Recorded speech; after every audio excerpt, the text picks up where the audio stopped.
morning everybody. This morning I have brought you out to a really nice vantage point of Cuckmere River. I believe that this is Alfriston. I'll give you all of the what three words how to find this place, and it's actually a very short walk from the car park, which is just at the top of the hill. So in terms of getting here, your car will have to do all the hard work getting up that hill, but once you're here, very short walk from the car park. It was a 4 AM start for me. I think that kind of might be the line for me, how early I'm willing to wake up at a weekend for some photographs. This is my third time here. The first time was clear blue skies. Immediately, as soon as the sun came over the horizon, it was bam, this is on. And I'll get into the details of this location in a minute. And then the second time I came here, had some lovely misty conditions. And this morning looks a bit murky, but I think it's still looking good. If I had my own way, I would have some clouds in the sky so I could do some long exposures of this location, but I don't think that's going to happen. Now, the significance of this location and what I want to talk to you about today, which is tripod spikes, which I've been experimenting with, is I am stood on a very steep hill. I reckon this hill is not far off 45 degrees, and it's probably the steepest location I've had to try and put my tripod together. There are a few technical challenges with this in terms of the photography. Okay, first of all, you got to set your tripod up on this very steep hill. Secondly, you got this very small window of opportunity to capture this scene when the sun is literally just coming up above the horizon. Now, I have only been here at sunrise. I've been here at sunrise in spring and in summer. The more towards summer you come here, the more the sun is kind of creeping out the shot, which is good because that allows you to get your scene. Added to that, you've got a very high dynamic range situation, so you'll probably end up bracketing. I'm not going to use filters today because I know that I'm going to run into the risk of getting loads of artifacts from the sunlight coming directly into the filters. Plus, I've only got 2 stop grad filters, and I think that this is beyond that, so I need a bit more. So I'll be bracketing images. Added to that, you need a really wide angle lens to shoot this. I don't know if you've seen my Astro video that I did. Came here with my friend Pablo Rodriguez, and I was actually testing out a Sony lens. It was a 12-24, and 12mm kind of got you the field of view that you're looking for. I don't own a full frame 12mm lens, so on that basis I'm probably going to have to do a stitch. So what we're looking at here, an HDR stitch to get the composition that I want. And when I say the composition I'm after, I'm talking about where the river comes in and the river goes out of the composition. I want that all to be in the frame. I think that there's a danger if you have the river going off the side of the image, then the viewer's eye will kind of be drawn off the edge of your photograph. This is also the location for the Littlington, I think that's how you say it, White Horse, which is just on the side of the hilltop over there. I'll show you some of the images from the drone, but I think it's had better days. It kind of looks muddy grey and it's not very distinct, so I wouldn't personally come here to photograph that because it doesn't look as impressive as you might think. I think I've got literally minutes before the sun comes up, but I just thought I'd talk to you about the settings quickly. My ambition is to shoot at ISO 100. I'm going to start at f11, and then once I've got those shots, I'm going to experiment with f16 and the sun in the frame. If this goes to plan, here are some photographs.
I would say that was worth getting out of bed at 4 o'clock in the morning for.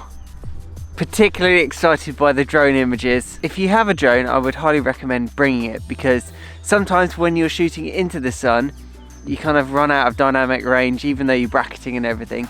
The drone just gives you an option to kind of shoot down rather than into the sun, and therefore you kind of appreciate the contours of the light and everything a bit more. Anyway, don't have a drone, you should still come here because this is a sweet location.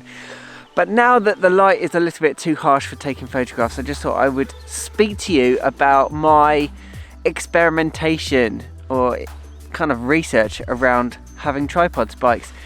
I think I've come a little bit late to the party having tripod spikes. Last year was my first kind of invite to the party. Zhuyin sent me the carbon fiber ST124, which has retractable spikes. So it's got rubber feet and you twist them and then the spikes come out.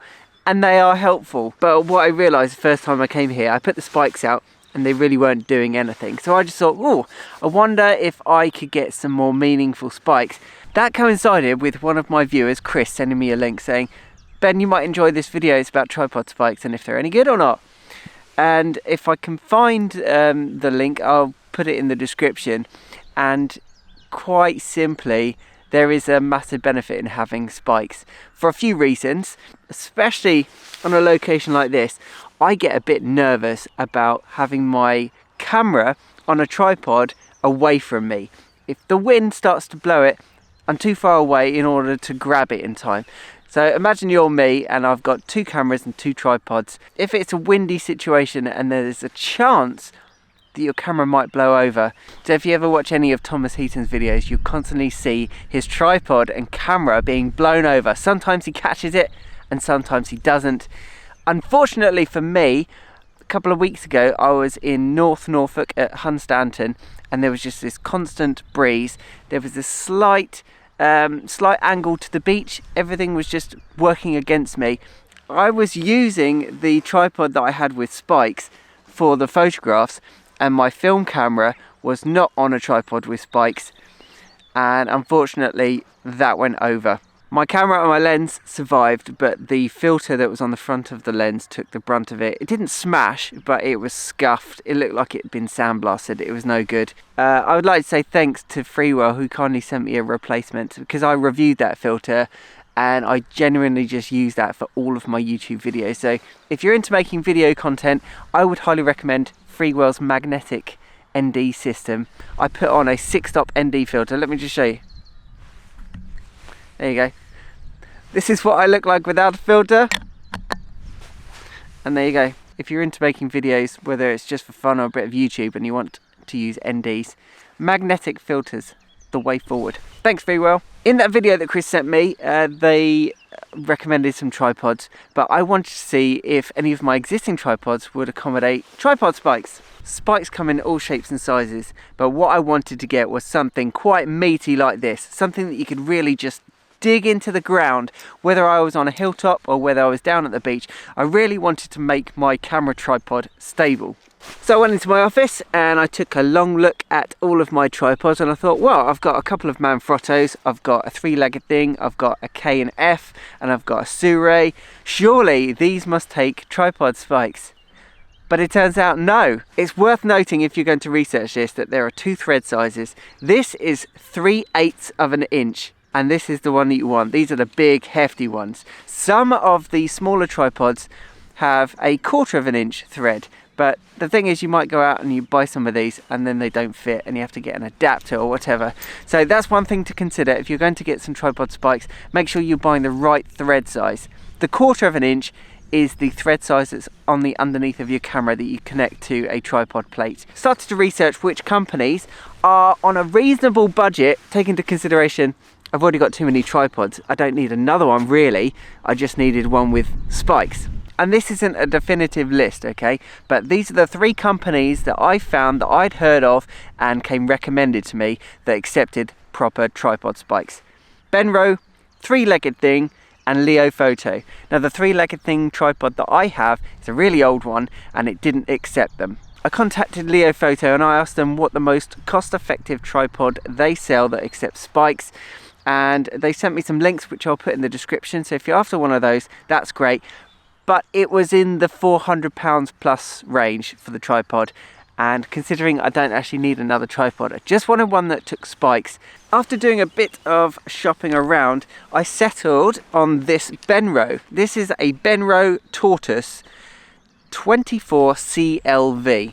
It does not come with the Ballhead, that is separate, so if you already own a Ballhead, that you can put that on there. And this has got a leveling base to it. I believe that they market this for video shooters rather than photographers, but this is £240. It's a carbon fibre tripod. I pay for this with my own money, so this isn't a video which is reviewing. But I think if you need a cost-effective tripod which takes some really, really good tripod spikes, which you can take out. So I just took that out without any tools. Just screw that in. And I'll put a link in the description to these tripod spikes. I think they're about 15 quid. And that came from the video that Chris sent to me. So thanks again to Chris for sending me that, because I am interested, because it has given me a bit of reassurance that my camera is not going to blow over in the wind. I've been using this for about a month now. Really happy with this. This is the first tripod that I've owned which has got one of these leveling bases on it, and I quite like it. Perfect for today when I was doing these panoramic images. You just set your tripod up, there's a lever on the side, you undo that, and now independently you can level this, and that way when I was panning around it's going to be as close as possible to horizontal. I was just using the spirit level, which is on top here and on the camera. I think I'm pretty close in camera to getting that very, very horizontal. So there you go, another educational video, I hope. I'm not trying to spend your money, but if you were after a tripod that accepts some really, really good spikes, then check out that Benro. If anybody else knows of any competition to this, let's just say 200 or 300 quid for a good tripod that takes spikes, let everybody else know in the comments, because I think it would be much appreciated. If you've got any questions, let me know in the comments below. But as always, thanks for watching. Don't forget to like, subscribe, hit the notification bell, and I'll see you in the next video.